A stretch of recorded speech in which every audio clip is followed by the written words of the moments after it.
begin with our lesson for today.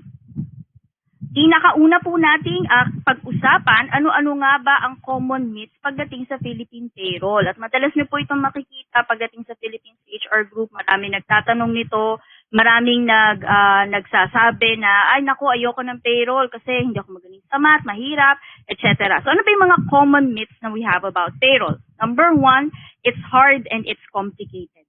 Lagi ko naririnig ito, ayoko ng payroll, masyadong mahirap, hindi ko kabisado yung taxes, etc. etc. Hindi po siya ganun kahirap. Okay? At mamaya i-explain ko sa inyo kung ba't hindi siya ganun kahirap. True, masyadong marami tayong mga combinations na kailangan i-consider. True na yung ating taxation system can be quite complicated, but it's also true that lately the government has been making some changes in order to simplify things. And one good example of this is the taxation system, especially when it comes to the withholding tax for compensation. If you were like me, who've been in HR for quite some time and you've been doing payroll for quite some time, mapapansin nyo na yung dati nating table for the withholding tax ay napaka-komplikadong basahin. But right now, the withholding tax table that we have is very straightforward, very simple. Marami na rin inalis. Medyo, syempre, hindi nga lang maganda yung impact noon kasi nawalan tayo ng mga personal exemptions. But, hindi na rin siya ganun kahirap intindihin yung table. Okay? Another common misconception is that you need to be very good in math. Hindi po yun totoo. Hindi po ako magaling sa math. Sa totoo lang po, ayoko po ng math. Allergic po ako sa math. Pag binigla niyo po ako ng tanong sa math, wala kayong makukuha sagot sa akin. But, the thing with payroll is there are a lot of platforms, a lot of applications, a lot of software that you can make use of in order to process payroll. Pag walang budget, merong Excel. Pag may budget, you have Sprout, you have Salarium, you have a lot of different platforms that you can actually make use of. Another common myth is that, payroll lang naman ang hawak ko, hindi ko kailangan maintindihan yan labor code na yan. That's not true. Why? Because a lot of the clauses in the labor code actually has an impact on how you do payroll. Kung kayo po ay naka-attend na dati ng basics of payroll, mapapansin nyo na we had about, at the very least, if I remember correctly, the very least 10 articles within the labor code that has a direct impact on payroll. So this would include number of hours worked, kailan ang rest day, handling of holiday pay, handling of special non-working day, yung kung ano yung mga pwedeng i-deduct, anong mangyayari pag kung kailan ka dapat magpasweldo, ano dapat yung time period between each payroll. Lahat po yan, up to 10 po, or more than 10 articles within the labor code actually has a direct impact on your payroll. Which means that, dapat, binabasa po palagi, bilang HR, lagi po nating tatandaan yan, babasahin po ang labor code, check po ang labor code, familiarize yourself with the labor code. Hindi kailangan na memoryado, pero dapat po, alam po natin kung ano at least yung mga nakapaloob sa labor code, including the omnibus rules implementing the labor code. Okay? Importante po yan. Kahit pang ginagawa nyo ay payroll, recruitment, learning and development, org dev, lahat po yan dapat po ay naiintindihan nyo. Pinaka-basic, payroll po. Ay labor code po. Okay? So now, ayan. May mga nagsasabi din po na payroll is a finance process, so I do not need to worry about it. Sabi naman ng mga taga-payroll, hindi namin proseso yan. It's an HR process. It depends on the company actually. Some companies would want payroll to be under HR so that finance can do a checking, pang check and balance kumbaga, ng kung ano ba yung ginagawa ni HR. Some companies prefer that. Some companies would want HR to do the attendance or the timekeeping, and then finance will just do the computation of the payroll. Both are acceptable. Okay? Pero ako, personally, I would actually prefer that payroll be done by HR simply because we have an in-depth knowledge of how to handle SSS, PhilHealth, pag-ibig, things like that. Okay? It's not that they don't have knowledge on that, but we have a better understanding of when and how to apply each of the rulings when it comes to SSS, PhilHealth, pag-ibig, how to handle the leave credits, how to handle holidays, how to handle special non-working days. Mas may alam tayo doon. Okay? So, mas maganda na si HR, kung hindi man siyang gumagawa ng payroll, at least meron siyang visibility doon sa payroll process. Okay? So these are just some of the common myths about the Philippine payroll. Now, before I begin before going in depth with the topic that we have today, ano ba yung mga kailangan nating matandaan with payroll? All of these myths, all of these common misconceptions, all of these questions that we have, especially in the Philippines HR group, it comes from the fact that we do not understand the common terms being used when it comes to payroll. May isang post na nito si Sir Bong Aguilar sa Philippines HR group, and he mentioned about terms being used by some new to HR or some people who are non-HR professionals na nakakalito. And one example is the monthly paid, monthly rate, daily paid, daily rate. Ayan, maraming nalilito dyan sa mga terms na yan. And we would go into detail sa kung ano bang difference ni monthly paid, ni monthly rate, kay daily paid at kay daily rate. Lahat po yan ay may pagkakaiba sa isa't isa. Okay? So mamaya malilito po kayo dyan, pero naway maintindihan nyo yung explanation ko. Some people also have a wrong notion of what overtime pay is. So it's very common for us to hear people na, uy, nagtrabaho ako noong December 25, nag-overtime ako noong December 25. Ano ba yung ibig nating sabihin pag sinabi nating nag-overtime ako? Okay, so mamaya i-discuss din natin yan. And there's also a common misconception of what premium pay is all about. Now, when we mention these things, bakit importante na alam natin itong mga terms na ito? It's very important for us to understand all of these terms because when you read through the labor code, they make use of specific terms when referring to something. So kung mali ang pagkakaintindi mo sa overtime pay, pag binasa mo yung labor code, hindi mo ngayon maiintindihan kung anong factor ang gagamitin mo when you're trying to compute for the overtime pay. It's very important that you know the terms. Another term that's commonly misused is holiday pay. Ay, walang pasok no wala na daw hindi na daw holiday ang December 24. Special working day na lang daw, wala na akong holiday pay. Iba po ang ibig sabihin ng holiday pay. Okay? So mamaya, lahat po yan, yung mga terms na yan, ay isa-isahin natin para maintindihan nyo po at para mas maging kaaya-aya para sa inyong payroll. Mas maintindihan nyo kung paano ba yung proseso pagdating sa paggagawa ng payroll. Okay?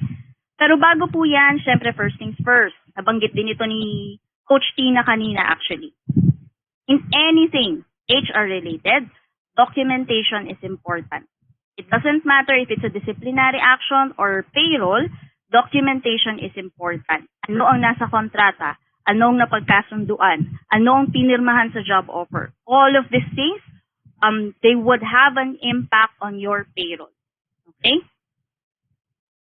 Alam ko tayo mga HR ay mahilig tayo sa, uy, magandang practice yan. Probably it's something that we can apply to our current organization. Kalma lang po. Okay? Make sure that you adhere first. Ano ba yung basic na nire-require? Okay? Adhere to that first before you go for something else.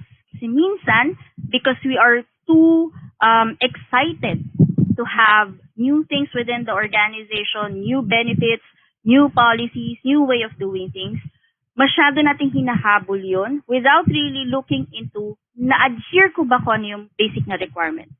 Okay? So, adhere to the basic requirements first. Si payroll, ang pinakamagandang approach palagi dito is go with the minimum before you give something more. Bakit? Kasi pera ang usapan dito. Okay?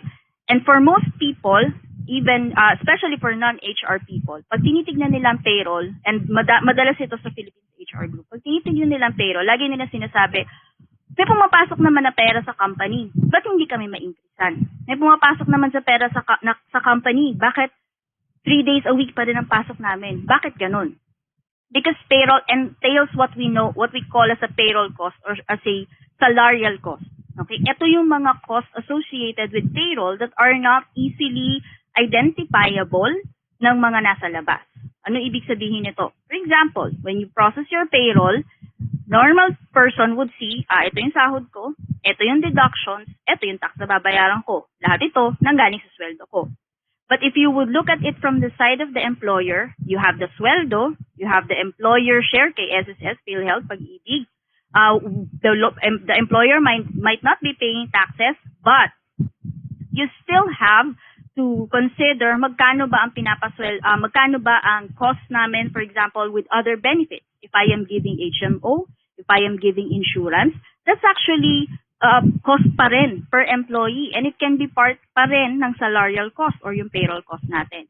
So, hindi siya straightforward na nakita mo ito yung deduction. May share pa si employer doon. Hindi pa natin pinag-uusapan dito ang mga fringe benefits. Okay? So, make sure that you adhere first sa pinaka-basic bago kayo magbigay ng sobra para at least nakikita nyo if something is actually sustainable for the organization. Okay?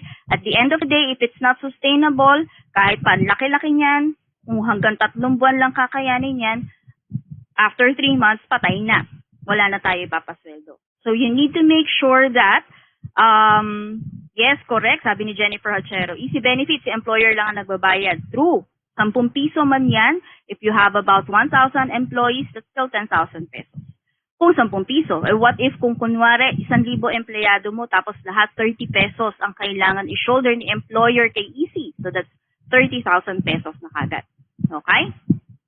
So we need to make sure that we adhere first to whatever is the minimum requirement before we give more, just to make sure that whatever it is that we are proposing is sustainable at ito rin ay sinabi ni Coach Tina kanina, at it is tied to something that we can get a return on our investment. And usually, it should be tied to performance. The best thing to go about this, if gusto nyong magbigay ng something more to get the employees motivated, is to give them incentives, variable pay, okay? Not something that's fixed. Kasi pag ang tinira nyo ay yung basic pay, pati 13th month niyan maaapektuhan. Okay? So, itatandaan po natin yan. And of course, we also need to make sure that, okay, we are careful with what we give. There is a principle known as a practice blossoming into a policy. Ibig sabihin, dahil regularly na siyang binibigay sa isang empleyado, even if there is no black and white in place, walang written policy about that, but since it's being given for quite some time, 3 years, 4 years, 5 years, binibigay yung ganong allowance on a monthly basis, you cannot unilaterally remove that. Okay? Anong ibig natin sabihin na you cannot unilaterally remove that? Hindi mo po pwede siyang alisin nang walang kapalit of a similar value because it's a practice that has already blossomed into a policy. Okay? Hindi ibig ba sabihin nito forever na yon? Hindi naman sinasabing forever na yon. All companies, they have the prerogative to restructure their compensation and benefits. End of the day, you cannot take away something that is already part and parcel of what an employee is getting on a regular basis without giving something back of equal value. Okay? Medyo mabigatan na yan. Now, simulan na natin ang pagpapahirap ko sa inyo. The first concept that you need to understand when it comes to payroll is the term monthly paid employees. And you would see a lot of people, monthly paid ako, I am getting 20,000 pesos. Bayad ba yung aking linggo, Sabado? Monthly paid ako, so dapat bayad yung linggo at Sabado ko. Okay. Kalma mga people. Okay, pag sinabi po nating monthly paid employees, ang definition po dyan ni National Wages and Productivity Commission, monthly paid employees are those who are paid every day of the month, including unworked rest days, special days, and regular holidays. For this, the factor is 365. Paano po yun? Hindi naman ako pinapapasok. Wala naman sigurong kumpanya na magpapapasok ng 7 days a week. Wala naman po talaga. Okay? Kasi pag pinapasok po kayo ng 7 days a week, dire-diretso po, 365 days a year, yan po ay labag sa batas. Kasi meron pong nakalagay sa batas na dapat meron 24-hour break for every 6 consecutive days of work. Okay, 24-hour break ka, dapat, kung hindi man maibibigay ang 24-hour break na yon, dapat may karampatang kompensasyon para sa pagtatrabaho on what is supposed to be your rest day. So, bakit po si monthly paid employees ay 365 days? Kasi tulad nga ng sabi ni NWPC, National Wages and Productivity Commission, they are paid every single day of the month At ito po ay kasama na pati yung mga rest days na hindi naman sila nagtrabaho. Okay? At special non-working days at regular holidays. 100%. Okay? So, yan po ang factor 365. Saan po kinuha si 365? Ang tanong ko po sa inyo, ilang araw po ba meron sa isang kalendaryo? Generally, huwag po nating isipin si leap year. Sa isang kalendaryo, may 365 days, kaya si monthly paid employee, ang factor po niya ay 365. Ngayon, paano po kung leap year? 366 na po ba? Hindi po. 365 pa rin po. Okay? Nakalagay din po kasi sa ating civil code at sa administrative code na pag hindi na-quantify or hindi na-qualify kung ano yung month, kung ano sabihin ng year sa isang batas, ang ibig pong sabihin nito, pag year, 365 days, pag month, 30 days, pag week, 7 days, pag sinabing day, 24 hours po yan, starting from 12 a.m. up to 11:59 p.m. Okay? So, ayan po doon pala makikita nyo na kagad na hindi lang dapat labor code ang binabasa natin. Pati po yung iba pa pong mga batas, dapat may kaalaman din po tayo. Hindi naman kailangan maging lawyer para maintindihan yon. Dapat lang po alam natin kung saan nanggagaling at kung paano yung interpretasyon. Sabi nga ni Sir June Aspacio dati, naalala ko doon sa isa sa mga diskusyon sa ating Philippines HR group, pag wala doon sa batas, huwag idagdag. Pag hindi nabanggit, huwag i-assume naman na, or pag nabanggit, huwag naman tanggalin dun sa batas. Okay? So pag hindi naintindihan ng interpretasyon, tignan nyo po kung meron pang ibang batas na makakatulong sa inyo para ma-interpret kung ano yung definition doon. So in the case of monthly paid employees, 365, dahil ina-assume po na bayad every day of the month, which technically would also mean bayad every day of the year. Okay? Ayan. So, monthly paid employees. Ngayon, paano naman pag daily paid employees? The daily paid employees, ang kaibahan po nito kay monthly paid, hindi po sila bayad every single day of the month. The daily paid employees are only paid for the days that they actually work as well as for unworked regular holidays. So, ibig sabihin, ang kanila pong special non-working days ay hindi po bayad.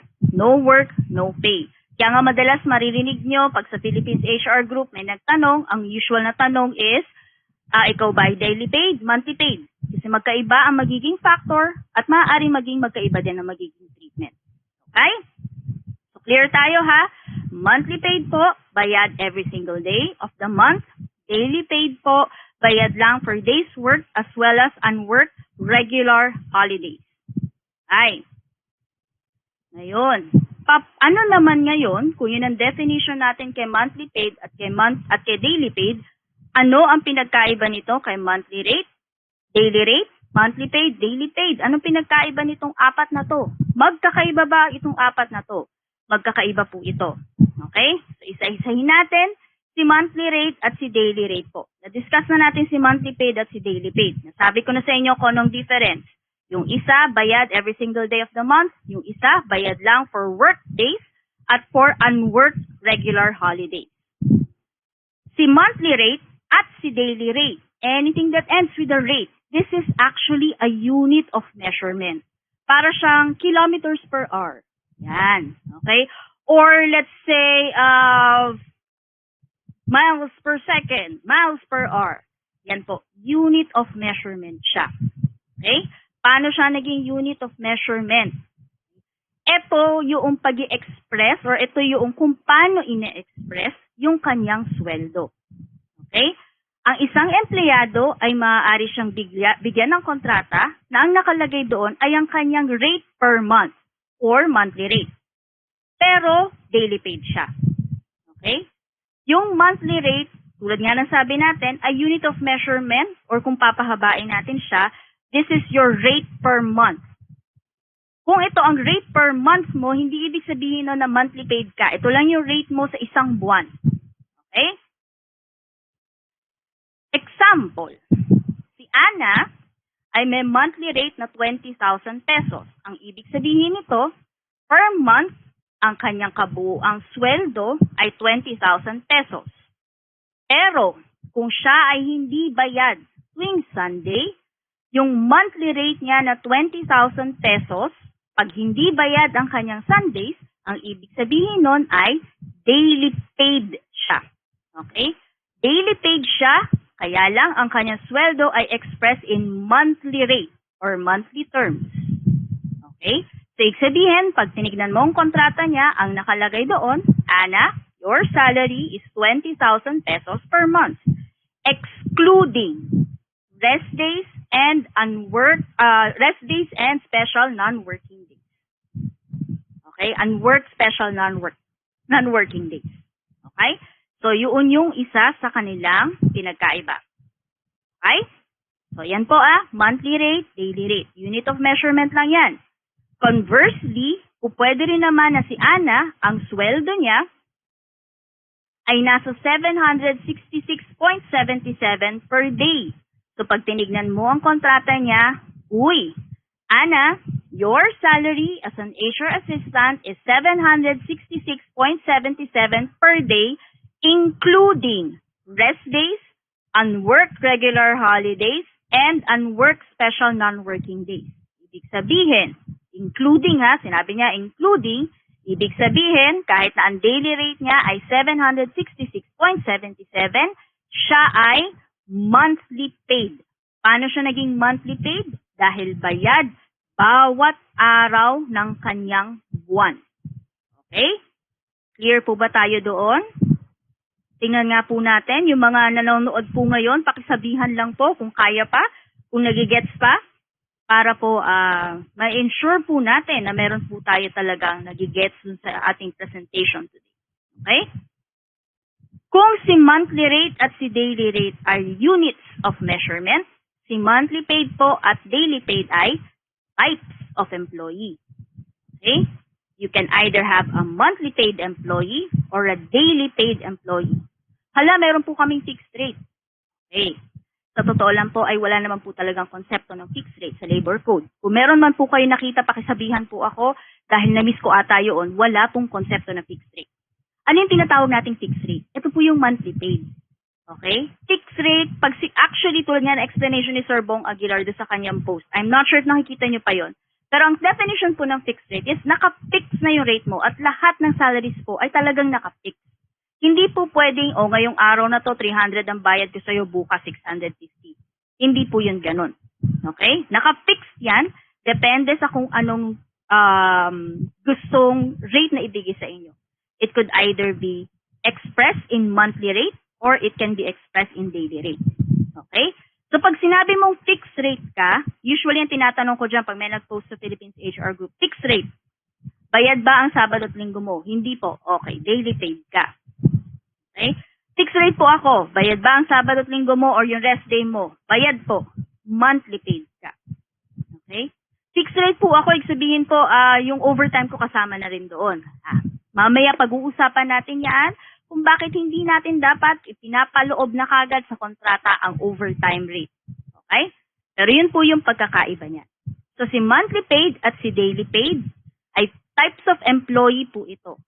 Paano mo malalaman? Depende kung bayad or hindi bayad ang special non-working day at ang rest day.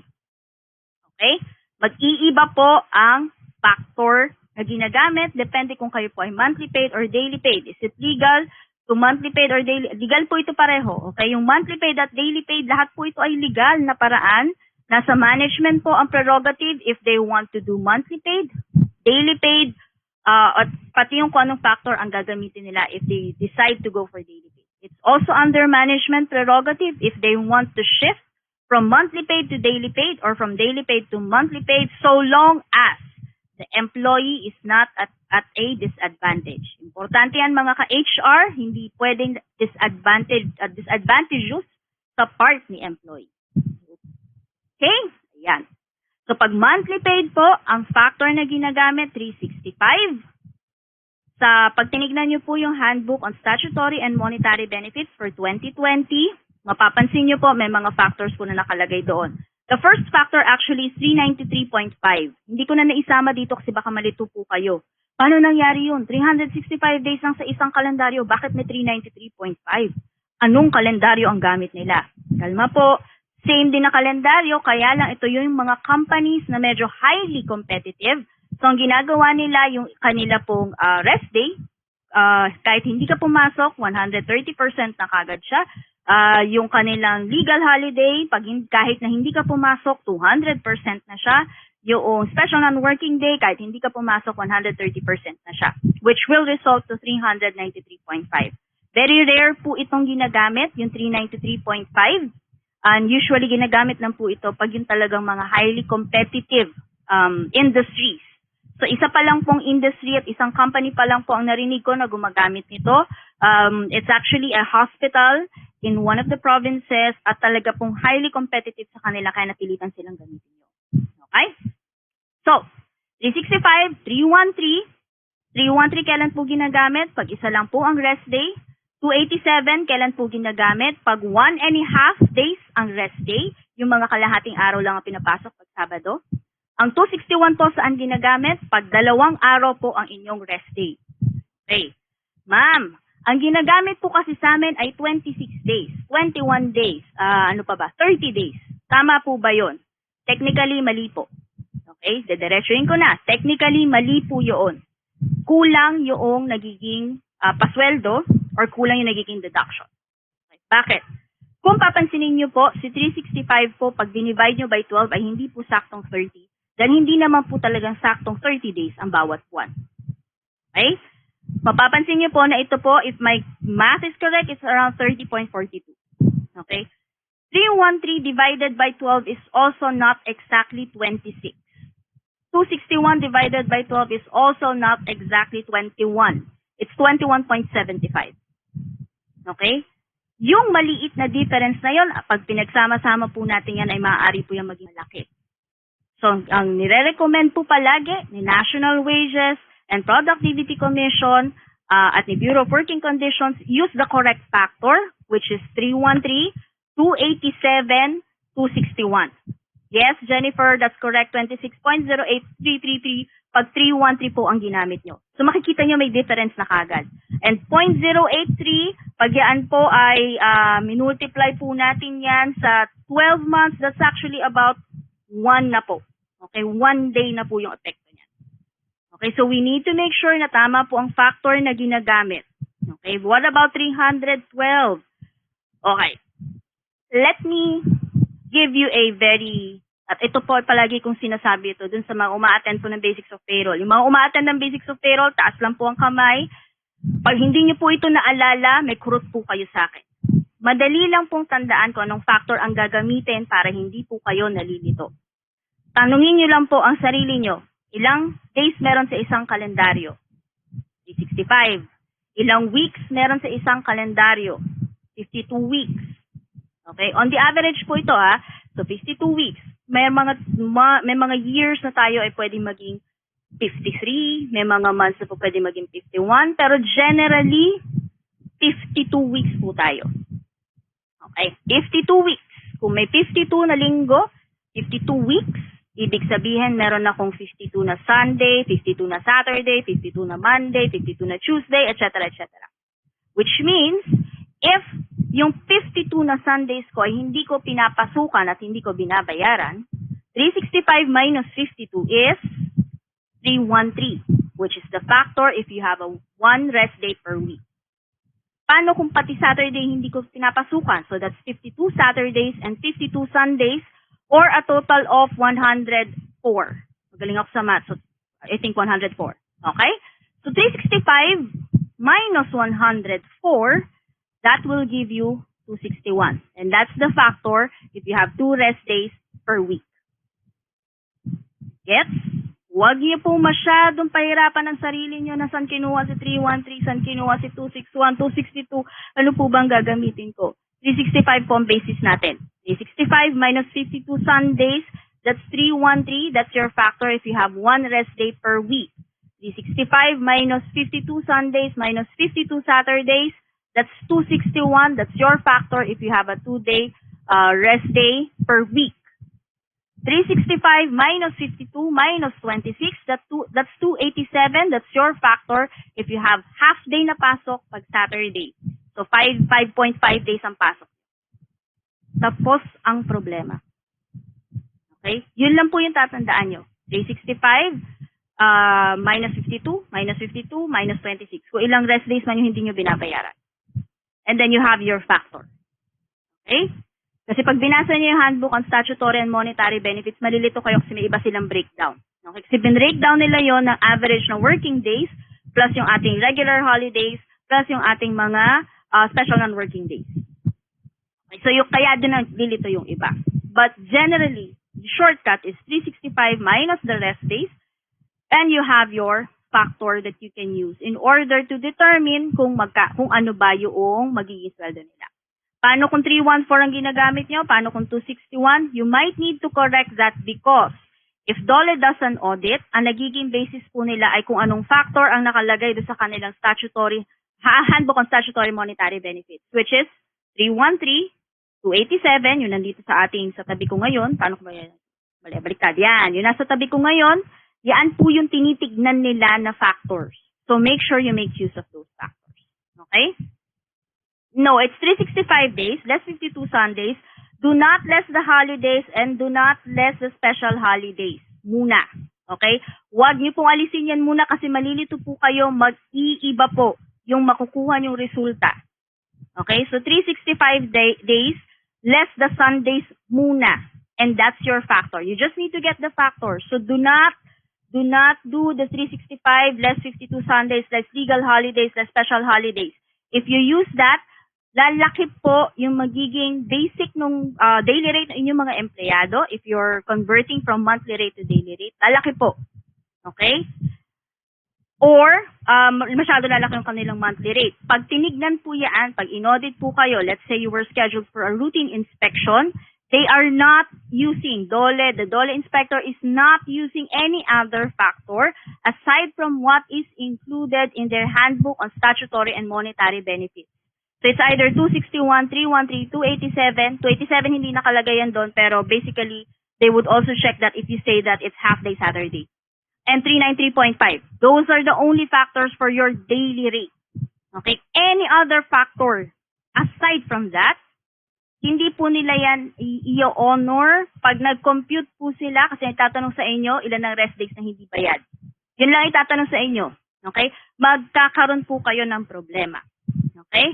If it's already being practiced in your company, correct nyo na po siya. Okay? I-correct nyo na po siya bago pa po kayo ma-audit. Kasi pag yan po ay na-flag kayo for violation, baka magka-problema pa kayo. Magdedepende kasi yan sa kung ano mapag-uusapan yun na noong labor inspector. Okay? So, i-correct nyo na habang maaga. Kasi pwede nyo namang sabihin na, well, clerical error, hindi ko alam, etc., etc. But still, that would be flagged as a violation. Okay?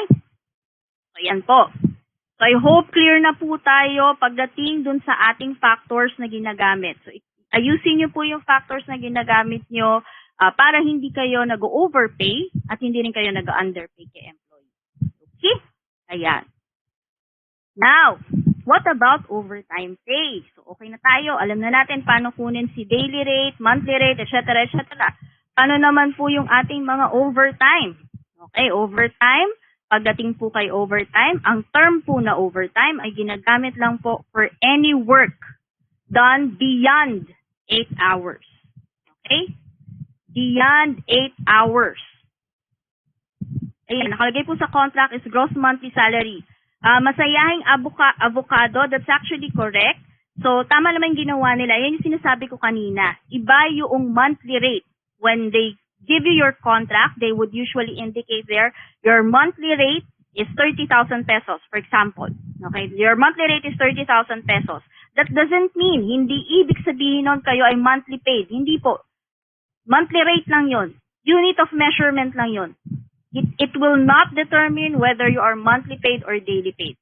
So a monthly rate can use a factor of 261. Okay? Which means that you have 2 rest days. Okay? Clear po ba yon?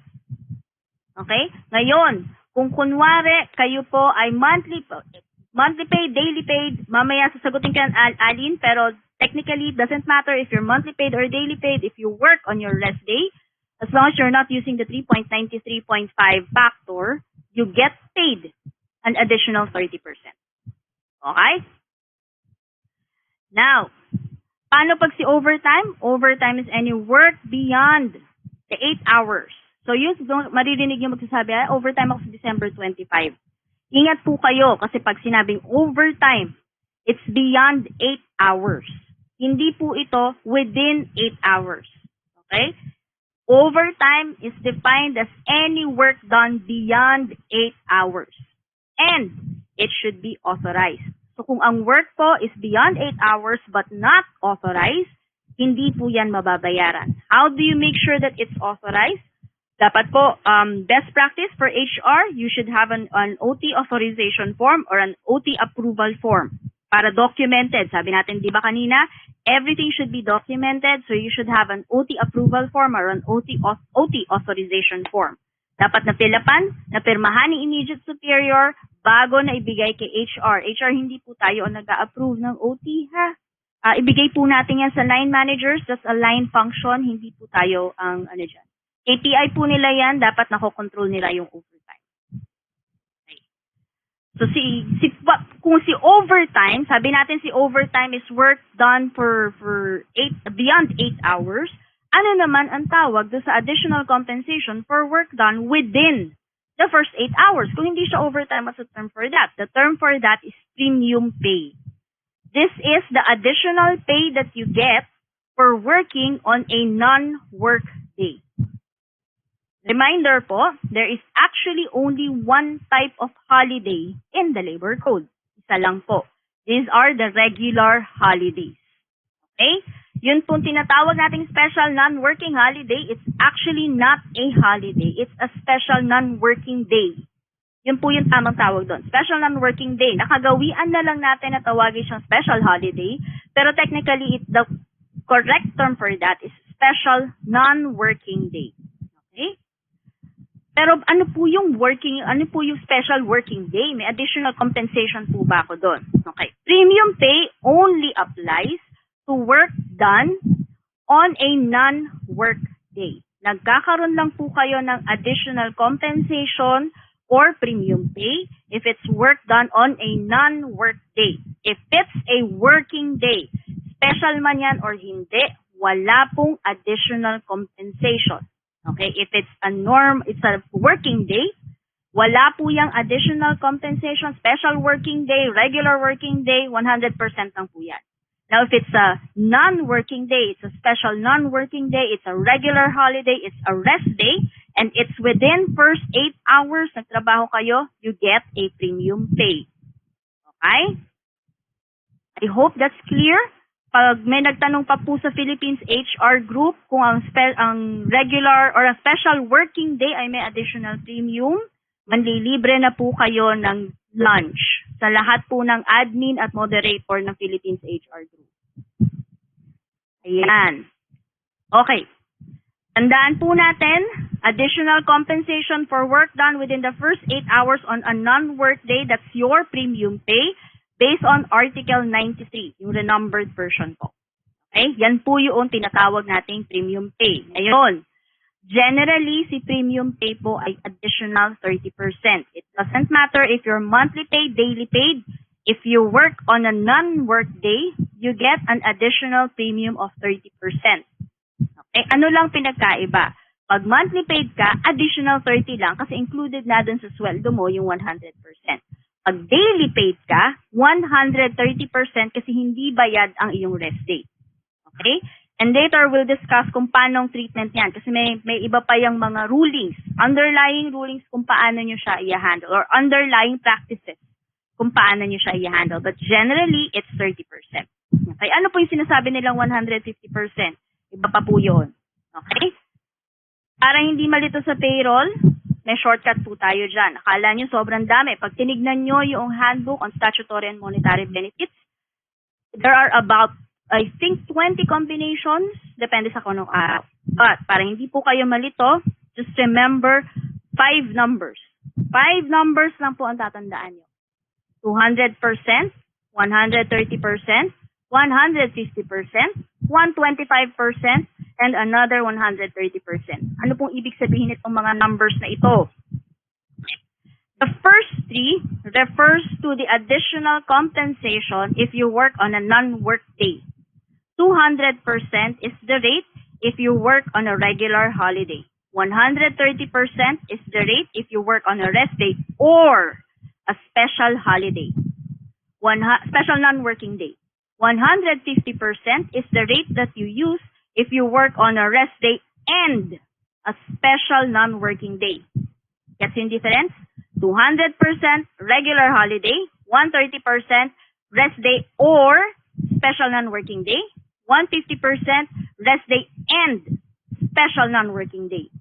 Ibig sabihin, rest day mo at the same time special non-working day, tapos pinapasok ka nung boss mo. That's 150%. Okay? Ano naman po yung natitirang dalawa? 125% is the overtime rate for a regular working day. Okay? So kung schedule nyo Mondays to Fridays, Mondays to Saturdays, lumagpas kayo sa 8 hours, ang rate na gagamitin dyan ay 125%. But, if it's a non-working day, rest day mo, special non-working day, regular holiday, lumagpas ka ng 8 hours, you use 130%. Okay? So, dalawang rate natin for overtime, ha? 125 and 130. You apply the rate on the prevailing hourly rate for the day. Okay? Prevailing hourly rate for the day. Kung ano man yung applicable na hourly rate for the day, doon mo po siya i-apply. Okay? What's the order when you're doing or when you're processing payroll? You start with the first 8 hours, then the next, kung meron mang overtime, and then you apply night differential. Okay? Di nakadulo palagi, si night differential. Okay? Huli yung kino-compute. Hindi yan po pwedeng mauna pa kaysa sa iba kasi si night differential would depend on the prevailing hourly rate. So, dulo-dulo yan palagi. Okay? Ayan. So, again, 5 numbers. Madali na itong tandaan. 200, 150, 130, 125, 130. Okay? Pag na-memorize nyo yan, and those who have attended basics of payroll processing with me before, you know this. Basta ma-memorize mo yung 5 yan, kahit na balik ta rin yung eksena, yung sitwasyon. Sabihin natin na tatlong regular holiday on the same day, which also happens to be your rest day and a special non-working day, nagtrabaho ka ng 10 hours, kaya mong i-compute yun as long as you understand or remember these 5 numbers. Okay? Now, what about night differential? If you allow an employee to work between the hours of 10 p.m. to 6 a.m., that's additional 10% of the prevailing hourly rate. That's additional compensation. Yun yung tinatawag nating night shift or night differential. Okay, night shift differential or night differential. Kailangan pa bang magpaalam? Hindi po. Automatic as long as you allow a person to work between those hours, meron silang night shift or night differential. Yung company po namin, 18% ang night differential. Okay? Ang minimum po na hinihingi lang ng batas ay 10% lang po. If it's more than 10%, mas maganda. Okay? Pero if you're going to give more than 10%, be sure that you have a policy in place para hindi po tayo magkakaproblema later on. Okay? Ang schedule ko po, 10 p.m. to 7 a.m. Binabawasan po ako ng 1 oras para sa night shift differential. Bakit po ganon? It could probably because you have your lunch break. Okay? Remember, lunch break, the 1-hour lunch break is non-compensable. Hindi po yan bayad. So pag kayo po ay magla-lunch, layo-layo po sa lamesa, tayo po kayo, labas po kayo, hindi po kayo bayad dyan sa 1-hour lunch break na yan. Okay? So dahil hindi kayo bayad dyan, kung yan ay pasok sa 10 p.m. to 6 a.m., wala rin po yan night shift differential. Anything multiplied by 0 will always be 0. Okay? Isa pa. Ito pa yung usual na tanong. So, okay na tayo with monthly pay, daily paid, okay na tayo with overtime rates, premium pay rates, yung ating 120, 130, 150, 200%, that's your premium rates, your 125 and 130, that's your overtime rates. Okay na tayo doon. What about, nag-resign si employee? Ano po ba ibibigay ko? Back pay, final pay, separation pay, retirement pay. Alin po doon? Pwede po bang lahat yon? Kalma, huwag mong bigyan naman lahat. Make sure that you have programs in place that would also protect the company. Pag wala kayong programs in place, magkakaproblema kayo dyan. Okay? So, kailan binibigay ang retirement pay? Ang retirement pay po natin Once you reach the optional retirement age of 60, pwede ka na pong mag-apply. Si employee ha, pwede na po siya mag-apply for retirement. Okay? Technical or yung ating tinatawag na mandatory retirement age is 65 years old. Now, when do you pay the retirement pay? If they have reached at least 60 and have 5 years of service with the company. That's the only time that you give the retirement pay. The computation for that is daily rate times 22.5 times their times their years of service. Okay? Fraction of 6 months considered as 1 year. So pag naka 6 months, let's say 5 years and 6 months, that's considered as 6 years. 5 years and 3 months, prorate nyo lang po. 5 years and 3 months. Okay? Kailan naman po yung separation pay? Separation pay is only given if the reason for the termination is authorized causes. Authorized meaning retrenchment, redundancy, installation of labor-saving devices, disease not curable within 6 months as certified by by an authority or a public health authority actually. And kung hindi na siya po pwede ibalik to sa kanyang dating position. Okay? Those are the allowed reasons for separation pay. Eh, naaawa po kasi kami eh. Pwede ba kami magbigay ng separation pay? Nothing is stopping you from providing a separation pay in instances where no separation pay is required. Nothing. But it sets a precedence. Okay? Nag-create ka ng situation that other employees may refer to in the future, which now would require you or would put you in a situation na mapipressure ka whether to give or not yung same treatment. Okay? So para hindi magkakaroon ng ganong problema, if hindi naman siya eligible for separation pay, hindi kailangan bigyan ng separation pay. You can have it returned as gratuity pay o pwede naman yun walang problema. Okay? But be very clear when you give a gratuity pay. Be clear on why you are giving that and be clear that this is not something that is in line with a certain policy but more of the goodness of the heart of the company or whoever is the owner. Be very, very clear po dyan. Okay? What about final pay? Okay, lahat po ng umaalis sa company are eligible for final pay. Lahat. What's included in the final pay? Payment for days work na hindi pa bayad, prorated 13th month, tax refund if meron, leave conversion if meron, and if nagko-convert si company. Okay? And ha, hindi yun, kasi sabi may dapat daw meron akong leave conversion.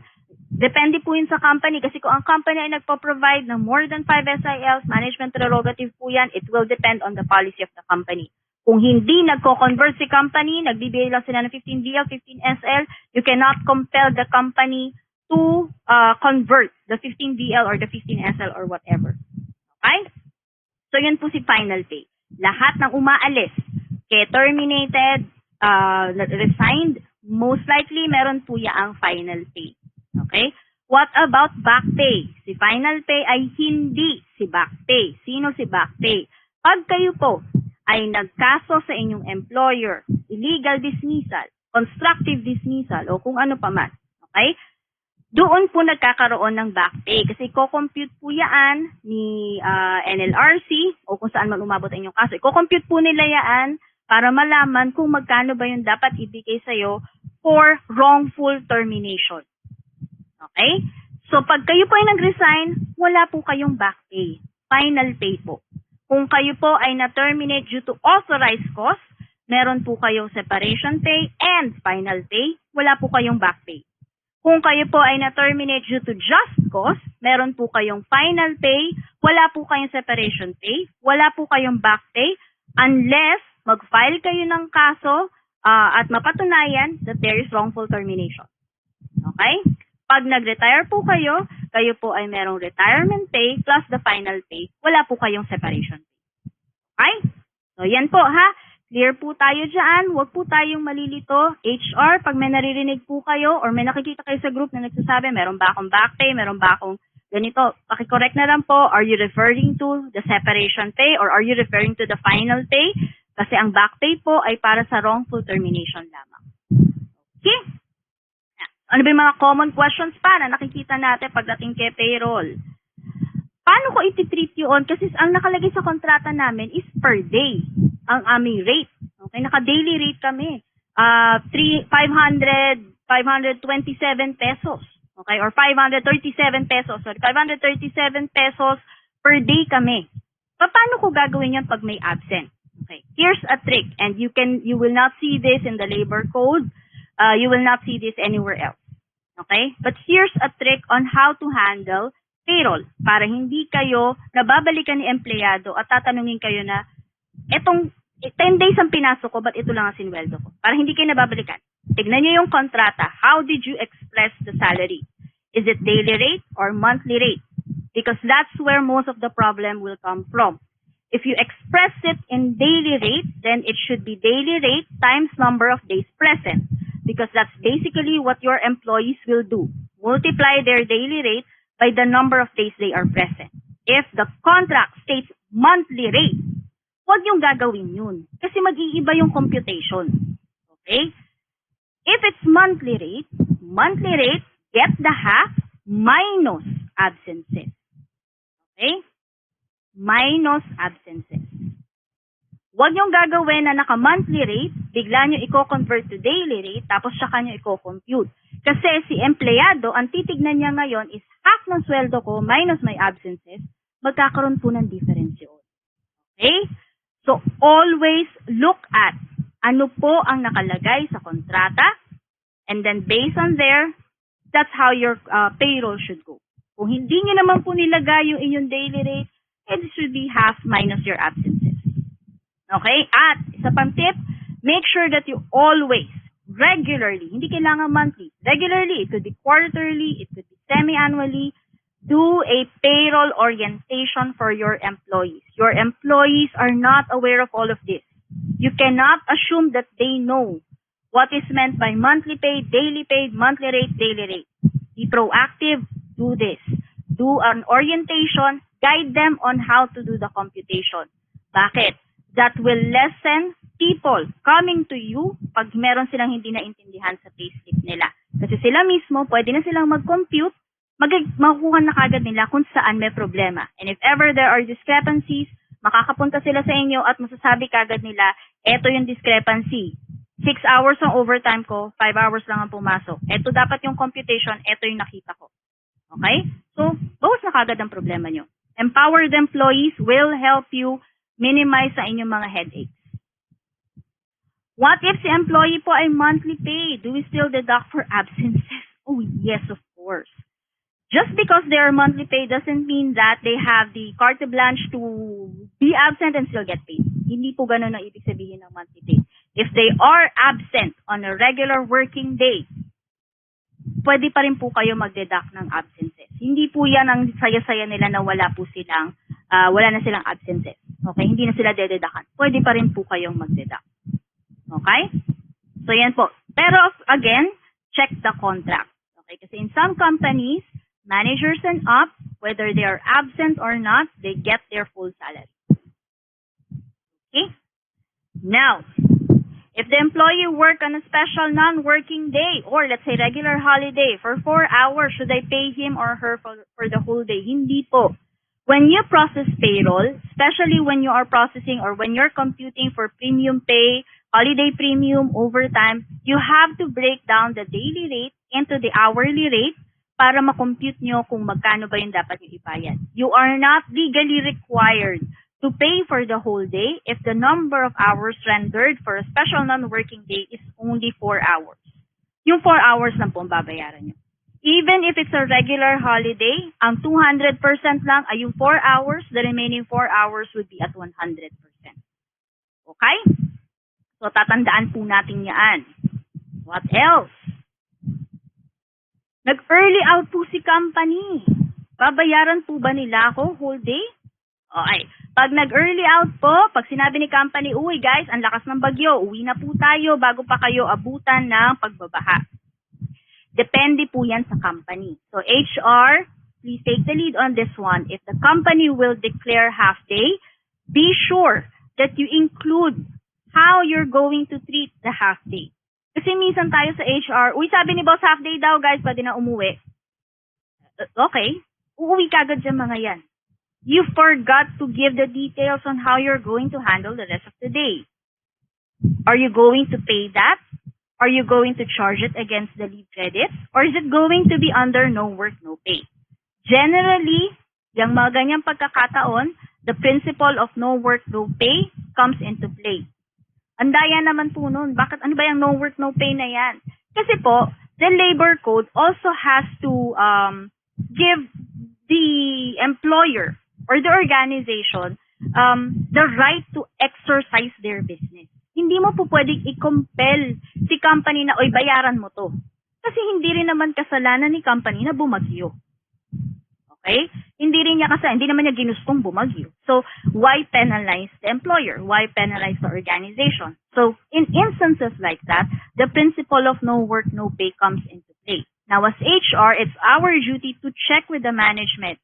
Boss, how do you want to treat this? Do you want this to be charged against the leave credits? Do you want to give them the option of using the leave credits?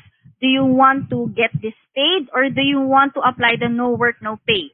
Here is the impact if we would do situation 1, if we would do situation 2, if we would do situation 3. Piece of advice, huwag kayong lalapit sa boss nyo para magtanong lang. Okay? Be an assertive HR. So when you go to your boss, this is the situation, this is what will happen, this is my recommendation. Ganun palagi. Okay? Doesn't matter if magalit sa'yo yung boss mo, ang mahalaga na ibigay mo sa kanya. Ngayon, pag sinabi niya, let's do this, no work, no pay. Boss, if we do this, no work, no pay, ito yung maaaring mangyari dyan. Wala kang pakialam. Okay, go ahead. We'll go ahead with the no work, no pay. I'll make the announcement. I'll mention to them your decision. Okay? So, ganun palagi. Huwag kayong lalapit lang na, boss, paano ba to? Give the options para alam ng boss nyo kung ano yung mga kung saan lang siya po pwedeng pumili. I-guide nyo yung boss nyo. You manage them also. Okay? Paano po yung mga taxes? Kailan po ina-apply ang taxes? The taxes are applied after the deductions have been made. Okay?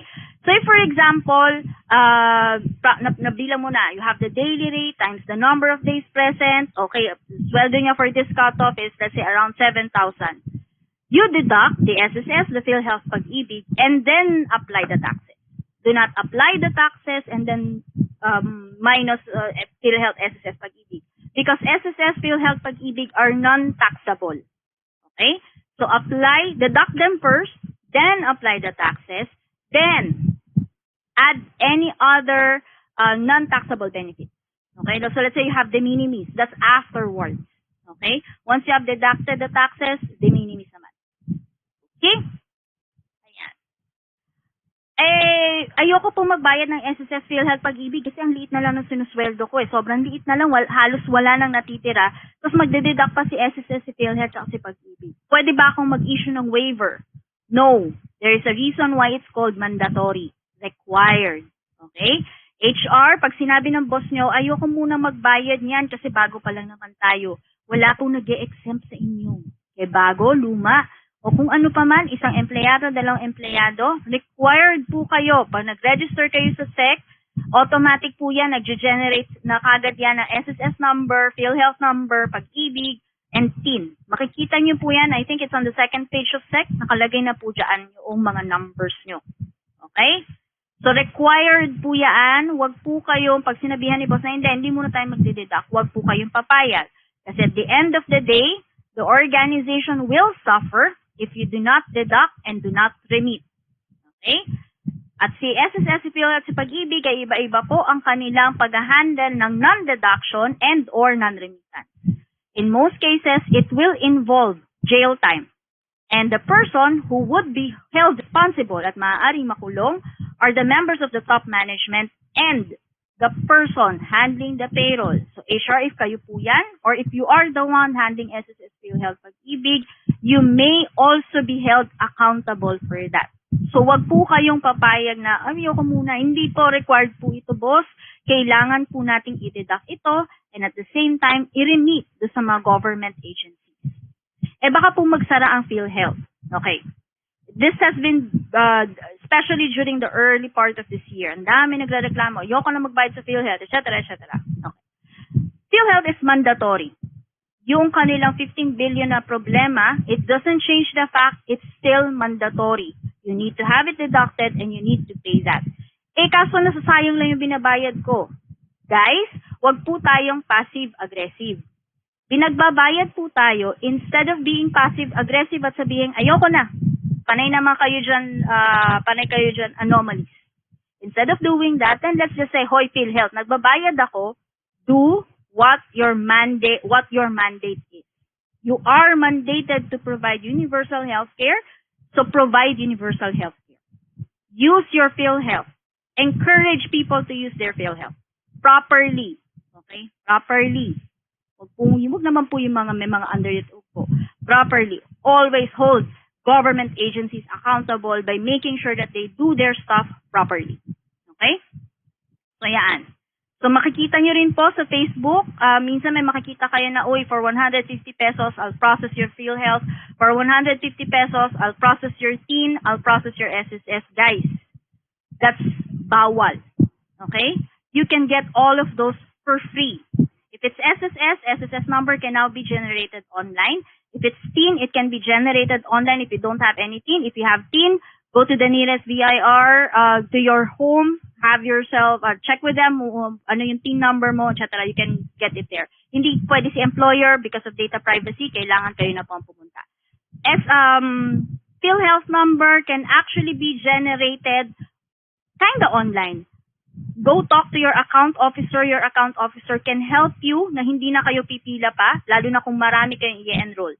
So if it's, I think, more than 5, they will give you an Excel file where you can encode all the names, all the date of birth, tapos attach nyo na lang doon yung birth certificate, email nyo kay account officer will be the one to generate the PhilHealth number for you.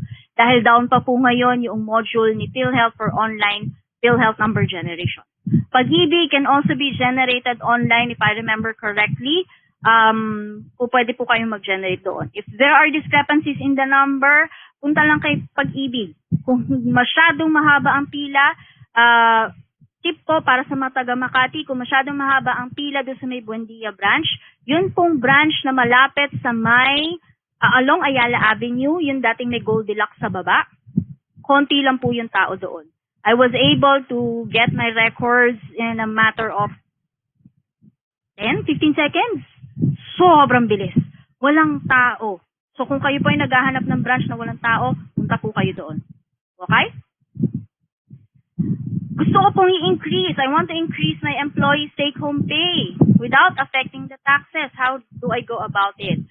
If you are increasing the pay of the rank and file employees, take-home pay, consider de minimis. If you are increasing the take-home pay of your managers, consider fringe benefits. Ingatan lang po natin dahil pagdating po kay de minimis, these are non-taxable items. Pero pagdating po kay fringe benefit, this is subject to fringe benefit tax, FBT, but the tax is being shouldered by the employer, not the employee. Okay? So yan po. Wala kaming de minimis. Pwede ba akong magreklamo? Okay, bago magreklamo, check po muna natin kung ano po ba yung ruling pagdating kay de minimis. De minimis or minimal things is a recommendation by BIR. Recommendation. Hindi po ito required sa mga employers. Okay? These are 11 items recommended by BIR that can be given to rank and file employees para po mas lumaki ang kanilang take-home pay. This is not mandatory. And even if the company decides to give the minimis, they are not required to provide all the 11 items. Okay? Or let's say 8 items. Kasi iba doon ay applicable lang for those with GBA and government offices. Okay? At the same time, if they do provide it, it's up to the management if they would like to provide it in full or part lang. So let's say the rice allowance is at 1.5, kung pwedeng it's 2,000 right now. So kung gusto ni company 1,000 lang ibigay, pwede yun. That's acceptable. Okay? And it's not included in the 90,000 cap. May maximum amount po ba ang de minimis? In total, wala po. You have to review each of the items dun sa 11 na yun. Kasi yung 11 na yun ay may kanya-kanyang cap. As long as hindi kayo lumalagpas dun sa cap, it's non-taxable.